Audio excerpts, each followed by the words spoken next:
नमस्कार दोस्तों, मैं अमित मिश्रा स्वागत करता हूं आप सभी मित्रों का एजुकेशन वर्ल्ड के इस ऑनलाइन प्लेटफॉर्म पर। टेस्ट सीरीज की श्रृंखला चल रही है और इसके अंतर्गत हमने 4 टेस्ट कर लिए हैं। आज 5वां टेस्ट है और अभी तक अगर आपने इस चैनल को सब्सक्राइब नहीं किया है तो सब्सक्राइब कर लें इसी प्रकार के जीएस के टेस्ट को देने के लिए। आइए बढ़ते हैं आज के टेस्ट की तरफ। बढ़ते हैं पहले क्वेश्चन की तरफ दोस्तों। तो IUCN द्वारा प्रमुख संकटाग्रस्त जीवों को कितने वर्गों में वर्गीकृत किया गया है? आपके ऑप्शंस हैं A 7 वर्गों में, B 5 वर्गों में, C 6 वर्गों में या D 4 वर्गों में। तो जल्दी से बताइए इसका कौन सा ऑप्शन सही होगा।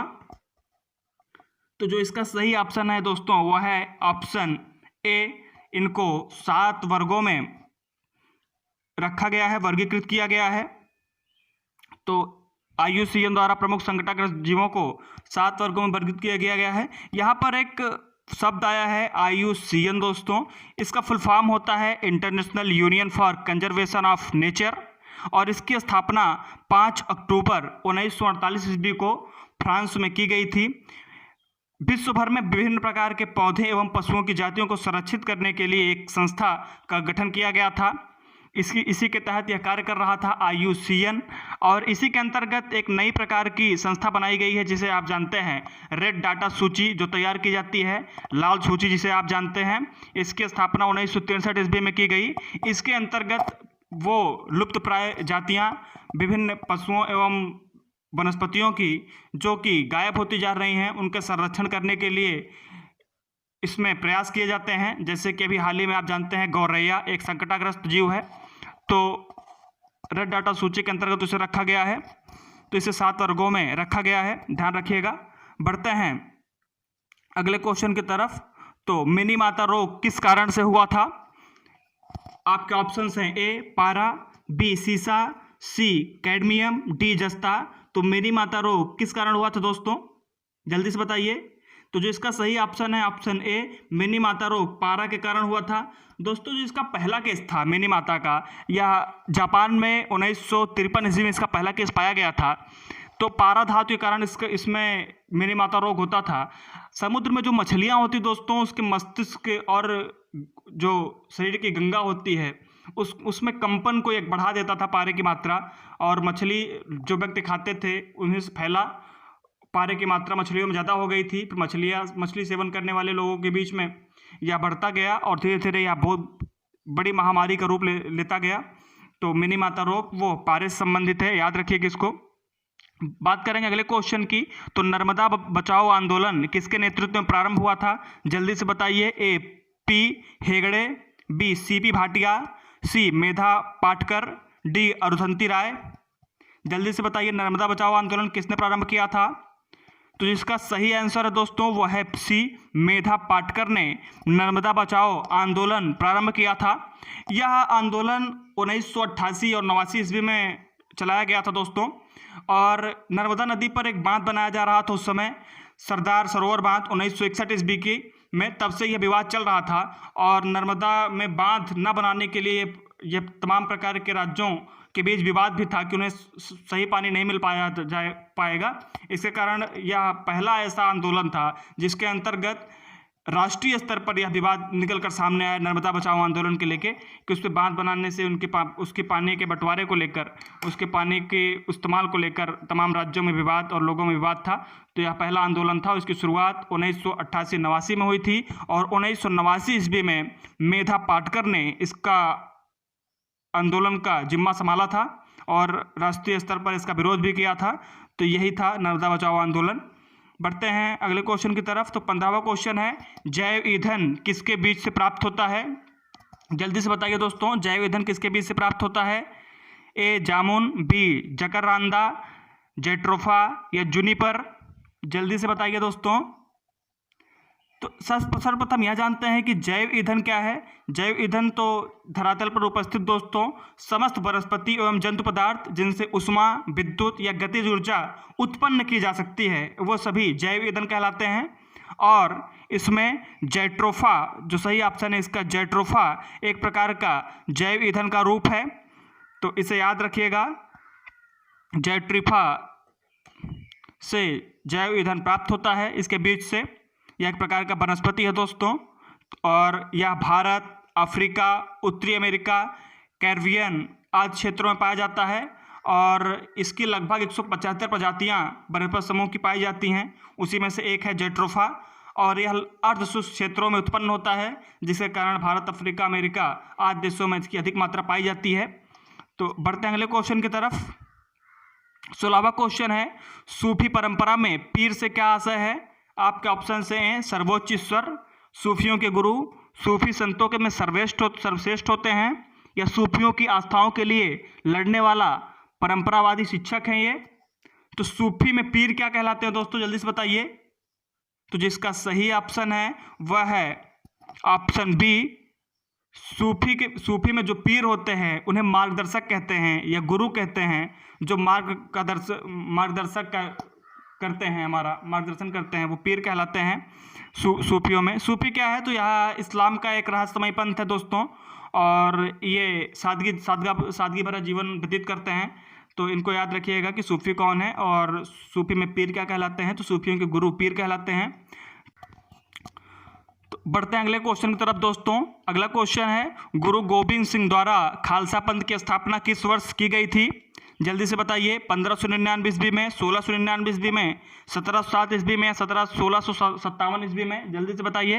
तो इसका सही आंसर जो है दोस्तों वह है बी, 1699 ईस्वी में गुरु गोविंद सिंह द्वारा बैसाखी के दिन जो है खालसा पंथ की स्थापना की गई।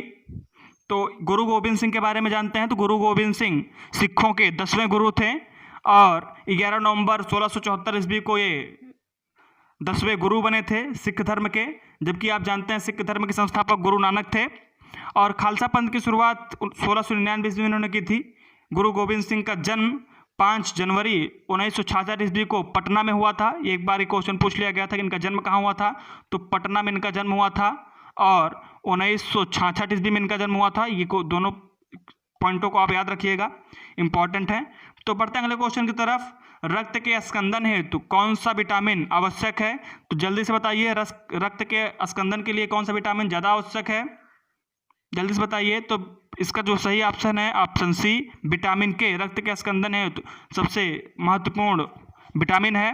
बात करें विटामिन बी से, तो विटामिन बी से बेरी रोग होता है। जबकि बात करें विटामिन सी की, तो इसमें स्कर्विक एल्म पाया जाता है, और इसके कारण जो है स्कर्वी रोग होता है। बात करें विटामिन ई की, तो यह खून में पाया जाता है दोस्तों, रक्त में विटामिन ई की मात्रा पाई जाती है, और शरीर में इम्यूनिटी सिस्टम को मजबूत करने का कार्य विटामिन ए करता है। तो इसको याद रखिएगा। और इसका जो सही ऑप्शन था ऑप्शन के, रक्त के स्कंदन को रोकने के लिए विटामिन के महत्वपूर्ण होता है। बढ़ते हैं अगले क्वेश्चन की तरफ। लाल रक्त कणिकाओं का औसत जीवन का लगभग कितने समय का होता है? ये तो बहुत ही आसान क्वेश्चन है दोस्तों, जल्दी से बताइए। ए 100 से 200 दिन, 100 से 120 दिन, 160 से 180 दिन, या 150 से 200 दिन? जल्दी से बताइए। तो लाल रक्त कणिकाओं का जीवन का लगभग 100 से 120 दिन तक होता है। बात करें लाल रक्त कणिकाओं की, तो इसे रेड ब्लड सेल्स कहते हैं। यह शरीर की सबसे प्रमुख कोशिकाओं में आता है, और अगर बात करें पूरे रुधिर का 40% भाग होता है लाल रक्त कणिकाएं। जो पूरी रुधिर होती है शरीर में, उसमें 40% भाग होता है लाल रक्त कणिकाओं का, जिसे आप आरबीसी भी कहते हैं। इनका 40% भाग होता है। इसकी खासियत यह होती है दोस्तों कि इसमें केंद्रक नहीं पाया जाता। कई बार बायो से क्वेश्चन उठा के यहाँ से पूछा गया है कि क्या लाल रक्त कणिकाओं में केंद्रक पाया जाता है, तो इसमें केंद्रक नहीं पाया जाता है, और इसकी आयु 100 से 120 दिन होती है।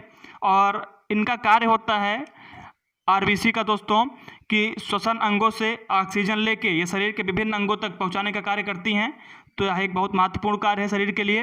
तो बात करें अगले क्वेश्चन के दोस्तों, तो बिना रुकावट वैश्विक प्रसारण है तो कम से कम कितने तुल्यकाली उपग्रह जरूरी होंगे? तो जल्दी से बताइए। एसएससी में पूछा गया प्रश्न है 2017 ईस्वी में, और जो दिए होंगे उनको याद भी होगा, बहुत इंपॉर्टेंट क्वेश्चन है। तो जिसका सही ऑप्शन है दोस्तों वह है बी, ऑप्शन 4, कम से कम 4 उपग्रह जरूरी होंगे। बिना रुकावट वैश्विक प्रसारण का अर्थ अगर हम बात करें, तो आप जानते हैं स्पेस में तमाम प्रकार के सैटेलाइट लगाए गए हैं, जिनके माध्यम से हमें रेडियो प्रसारण, दूरसंचार माध्यम, मौसम विभाग की जानकारी प्राप्त होती है।